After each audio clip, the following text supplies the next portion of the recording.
have it here. Mm, okay. Quiz, can you share your screen, please? Yeah, perfect. Please scroll down a little bit. Okay, yeah, zoom. Okay, okay. Yeah, I can see it. Okay.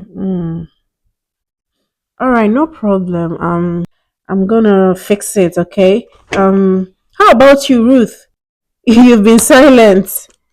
Yeah, what do you I know. These things are not difficult. You just have to know your onion.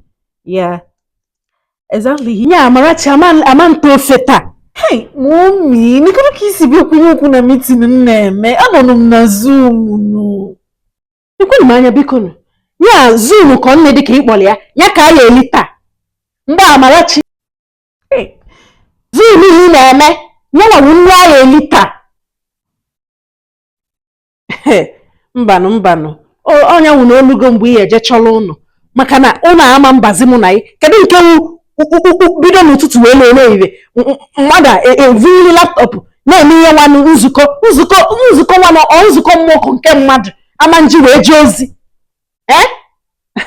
obu ọrọ ya azụkwa ihe eje chọrọ ụnụ maka ụnụ ama mba mụ na ị nke nwụ na ị ya anọ ịma na-eje ozi isi izi nnọọ ka ichere ka m mechie mitin mụ na ndị tim mami kekwunu dị mechie obi ya akpasụkwana m iwe kụnyekwa ebe a ka ije telu m obe